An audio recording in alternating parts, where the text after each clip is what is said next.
Giannis Varoufakis. He's a Greek economist. He's a superstar. He's known around the world. He's also a politician. He previously was a member of the left-wing party Syriza, and he was Greece's Minister of Finance when he was trying his best to make it so that the debt that Greece owes would not be exacted out of the people, would not be exacted, would not be sucked out of your average workers, your average people in Greece. This is him speaking on Israel, on the ongoing genocide operation.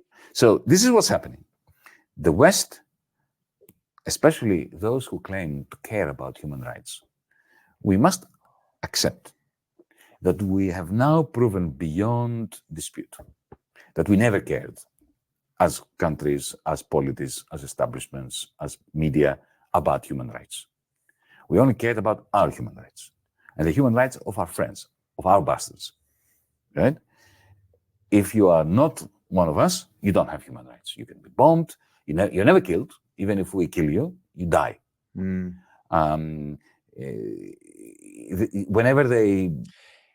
What he's referencing there, most of you probably already caught it, is when he says, when we kill you, we didn't kill you. He's talking about the articles. He's talking about the mainstream media. He's talking about the spokespeople for the Biden White House or the Netanyahu. When we kill you, we didn't kill you. You just died. He's talking about how they always do the passive voice. I've done segments on this before where they use the passive voice. They say Gazans died from explosions or Gazans found dead. They use the passive voice. They use this cryptic stuff, acting like, well, how did they die? Who knows? I don't know. They just showed up dead.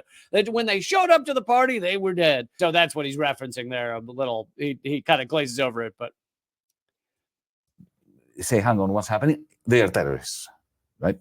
So. And there he said, if you stop and say, wait, what are we doing? This is horrific. What are we doing? Then you're a traitor. You're a terrorist. And that again points back to Julian Assange, right? Julian Assange, perhaps more than anyone over the past 20 years, at least in terms of what he revealed, more than anyone around the world stood up and said, wait, what are you doing? What are you doing in Iraq? What are you doing in these countries? And what did they call him? They called him a traitor.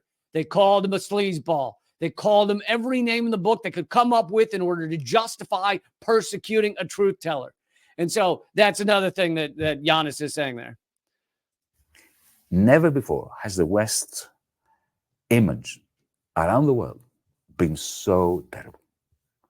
What is happening is, at once, in the West, opinion, public opinion, conventional wisdom, is solidifying its support for Israel's genocide, but the rest of the world is becoming more and more disillusioned with the so-called principles or ethical dimension of the Western polity, of the Western way of thinking. It's really interesting what he's saying there, that the consensus is being solidified among Western states, U.S.-led, really it's the U.S. empire, but Western states in general. The consensus is being solidified among the governing bodies to endorse this genocide by Israel. That is what's happening. We're seeing a heavy push for that, a massive push for that. But you've got 63% or 65% or whatever of the United States saying that we need a ceasefire. But even beyond that, even if you ignore the United States, 80% of this world lives in countries that are opposed to this genocide, opposed to Israel, opposed to what's going on here. The consensus of the world is to be against this. And it is being revealed to the world much of what the U.S. stands for. And I know that you guys are smart. Most of you were like, I already knew what the U.S. stood for. But there are many who do not follow the day-to-day actions of the day-to-day machinations of your U.S. political elite, etc. And so I feel it is being revealed more than ever what it is that the U.S. and Western countries stand for, and it is being revealed because of this genocide. The hidden agenda is that human rights don't matter at all to the ruling elite of this empire. The hidden agenda is that mass murder of children, no less, mass murder is fine and just when done against the enemies of the U.S./Israeli empire. The hidden agenda is that there is no international order or laws that matter to the ruling elite. at all. The hidden agenda is that the ruling elite can literally bomb children, women, innocent people. They can starve children to death and call it justice and jump up and down and say, look at the justice we're enacting as we starve children. It really is unbelievable. It's an unbelievable and dystopian level of cognitive dissonance that they're trying to force onto people. They're trying to get us to turn against our own souls and think that starving children is okay or bombing children is acceptable, no matter what bullshit reasons they cocked up. They concoct. I mean, they are cocking this up, but whatever they concoct, it doesn't matter.